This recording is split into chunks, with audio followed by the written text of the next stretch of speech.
Some of you guys have ancestors that want you to honor them, okay?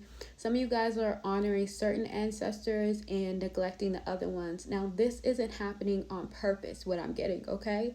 Some of you guys are being pulled to certain directions, locations, certain cultures, getting a lot of information, right? And it's almost as if a lot of it feels familiar to you.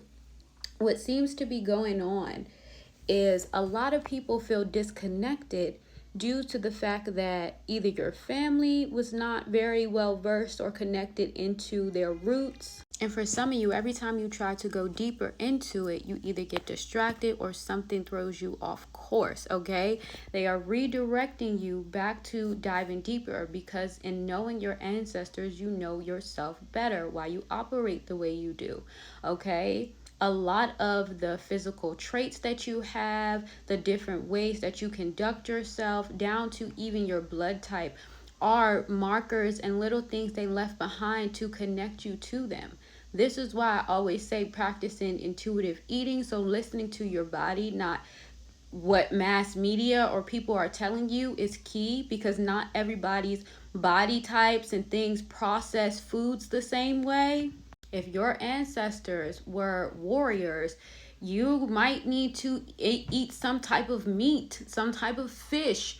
If your ancestors primarily just ate, more plant-based diets, you may fall in that category of, oh, meats and things don't process or sit well with your body. Everybody is different. I always make the joke that a lot of the times people be putting that lemongrass on the altar and Big Mama just want a chicken wing, okay? She just want a chicken wing.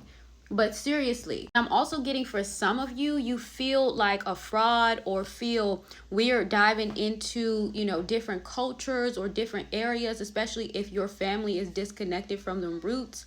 Okay, a lot of chosen ones, a lot of divine beings actually were lied to about their biological history, who their biological parents were. We need Lifetime movies, but we're not going to go deeper into that. But what I'm saying is, you cannot base your ancestral line off of what was told to you. You have to dive deeper. This is where getting a reading comes in, DNA test. But be careful with giving your DNA to just anybody.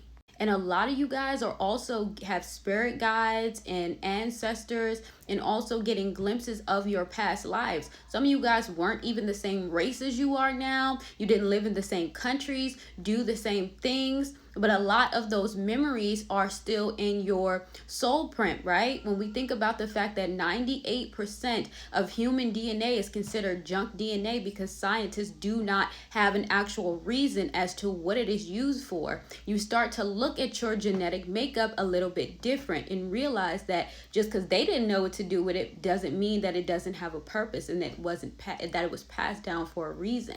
And a lot of people trust everything scientists say, and that's not to say all scientists are liars, but let's get into the fact that a lot of scientists have been able to be paid off to basically co-sign certain things, right? Think about one of the first processed foods that was ever made, which was, I believe it was Kellogg's cereal. They paid scientists to say that eating a bowl of sugary cereal and a banana was standard and you were going to be so healthy. And then, so trust your inner knowings.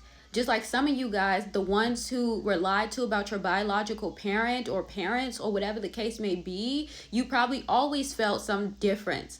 And some of you guys who know who your biological parents are, they don't even know where they come from. So you're basing, you're putting yourself in limitational boxes, and you're not supposed to place these limits on you. And your past life version is trying to connect and let you know this is why you have certain gifts. This is why certain things come naturally to you. Okay? Some of you guys have been that for across lifetimes, timelines. If you need deeper confirmation or you feel disconnected from your ancestral line, you can go in the link in my bio and either do the ancestral ritual kit or you can do an ancestral reading, okay? Because both of them will be helpful if you are struggling with connecting or even trusting where you're feeling pulled. And also, in some of you guys' past life, even if you weren't blood related to certain lineages or these tribes, indigenous ways, you learned from them. So you resonate with that. You basically have like a spiritual clearance. It's like going somewhere and being trained, and they give you the okay. And sometimes these celestial beings as well, for a lot of you guys, take great liking to you because of your power and your ability to be a spirit weaver in this world that is still stuck in the veil, in the matrix. You're beyond that. And they see your spiritual strength and power. Remember, a lot of these celestial beings do not work with people who are in ego. They look at your heart, your intentions. So if you're seeing this message, don't doubt your connection, and you know what to do if there's still any confusion. And also, never think to yourself that I wish I would have known, or I wish things would have been better or went differently, because everything happens in Kairos, okay? You are connected. Everything connects at the right time. Everything aligns at the right time. So you're not missing out on anything. You're right where you need to be.